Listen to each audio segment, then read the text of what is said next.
Deputados, os funcionários desta casa, e nesse momento enaltecer, na data de ontem, a abertura da 7ª FERSUL, na cidade de Rio do Sul, a feira coordenada pela Associação Comercial e Industrial da cidade de Rio do Sul, tendo à frente o empresário André Aldebrecht, e o coordenador da feira, o Alex, um jovem empresário. Ontem representamos o presidente Jorginho Melo, Assembleia Legislativa, e a senadora Ideli neste evento.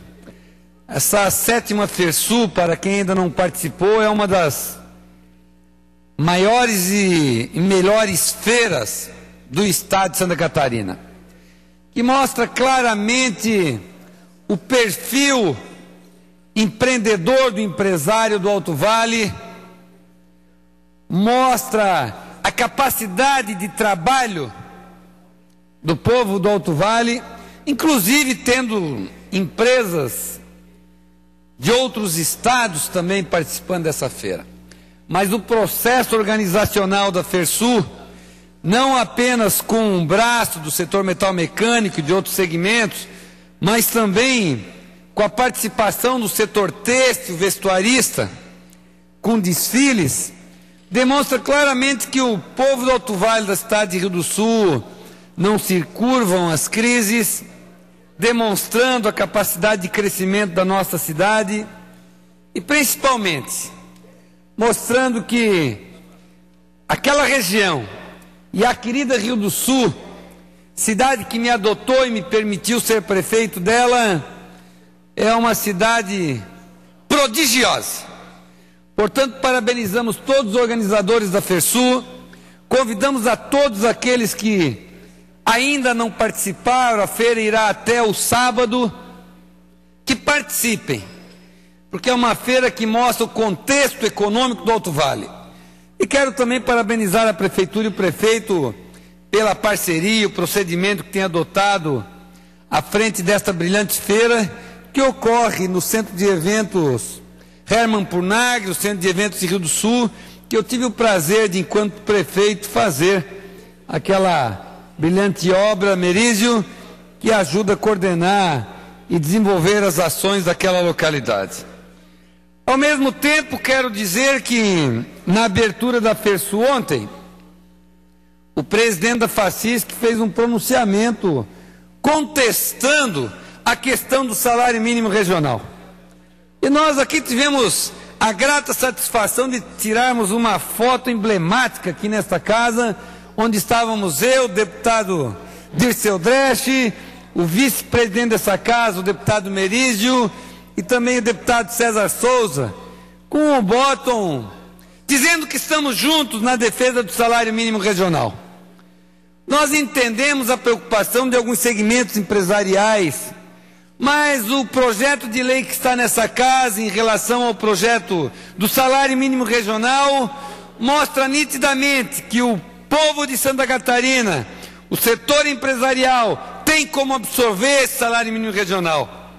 E o projeto de lei que está nessa casa tem um artigo que coloca claramente que serão respeitados os acordos coletivos de trabalho, inclusive os acordos coletivos de trabalho que estabelecerem salário inferior ao mínimo regional, tendo na perspectiva a chegada deste valor.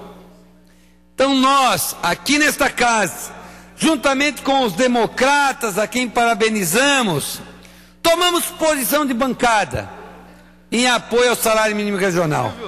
Se formos observar que o Rio Grande já tem o seu salário mínimo regional, o Paraná, a Bahia, São Paulo, Rio de Janeiro, o Piauí tem o seu salário mínimo regional.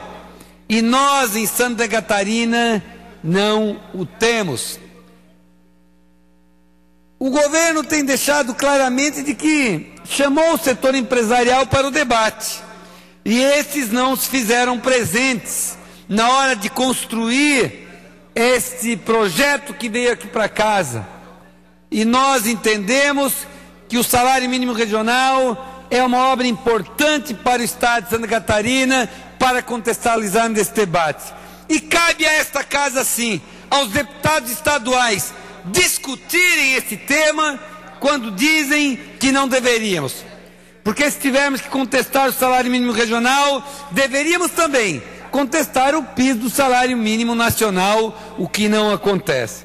Então, como não pudemos debater isto ontem, nem era o momento, nesse momento aqui no plenário, cabe a nós continuarmos empreendendo um debate maduro da importância do salário mínimo regional como um projeto de consolidação das receitas do Estado, sendo elas acontecerem de acordo com a arrecadação que está relacionada com o PIB que as empresas geram dentro de uma capacidade de assimilar a mão de obra. Ao mesmo tempo, quero fazer mais um alerta como médico em relação à gripe H1N1. A doutora Kátia Ribas é do Instituto de Curitiba de Saúde, onde ela faz algumas observações que foram repassadas pelo Centro de Saúde de Atlanta, nos Estados Unidos, que mostra claramente as intervenções que nós temos feito nessa casa, onde temos estabelecido um verdadeiro pânico em relação a essa gripe, e nós temos aqui ressaltado que não precisamos ter pânico em relação a ela, precisamos ter maturidade para nos comportarmos diante dela. E esses dados são do Centro de Controle de Doenças de Atlanta e também abonados debatida apresentado pelo Centro de Epidemiologia e de infectologistas que discutiram esse caso. A gripe H1N1 hoje calcula-se que no Brasil deveremos ter em torno de 70 milhões de brasileiros contaminados. Mas nada para ficarmos apavorados. É mais um vírus que está vindo. E o interessante que o Centro de Atlanta coloca é que esse vírus, ele é muito menos grave do que o da influenza A, que é o que a gente tem no dia a dia no Brasil e que vivemos todos os anos. Ele é apenas um vírus que tem uma patogenicidade e uma gravidade um pouco maior em população de risco, diabético e obesos, né? E diz o seguinte, que o ano passado, no mês de junho, morreu no Brasil, considerando os dados do Centro de Epidemiologia, 4.500 pessoas da gripe comum. No ano passado, no mês de junho. Esse ano, no mês de junho, no Brasil, dessa gripe do H1N1, morreram 18 pessoas. Se nós formos comparar os índices da gripe comum com esta. Importante tomar muito líquido, suco, águas, frutas, manter os ambientes abertos e arejados, não precisa sair com máscara na rua, a máscara é só para quem está gripado, a limpeza na mão com álcool é para quem está mais gripado no dia a dia, eventualmente quem está em ambientes conjuntos. Ao mesmo tempo, parar todas as atividades, como as escolas, como estão acontecendo, mostra que é mais para tranquilizar os pais. Por quê? Porque vão se parar e fechar todas as fábricas, os centros que hoje produzem? Não. Se continua produzindo no Brasil. Então, o Centro de Atlanta diz que o Tamiflu só se usa em casos graves da gripe. E não é um medicamento corriqueiro para ser usado. E um dado interessante é que mostra que a benignidade da doença, dizendo o deputado Reno Caramori, que 99,85% dos quadros de H1N1 vão evoluir como uma gripe normal, benigna, sem menor risco, com febrezinha, eventualmente algum descanso, muito líquido e um analgésico, nem anti-inflamatório se toma, segundo o Centro de Saúde de Atlanta.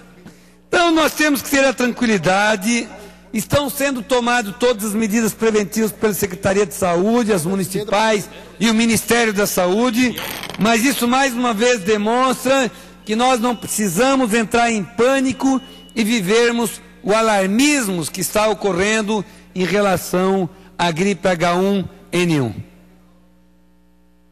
Próximo orador inscrito, deputado Silvio Drevik. Vossa Excelência tem a palavra para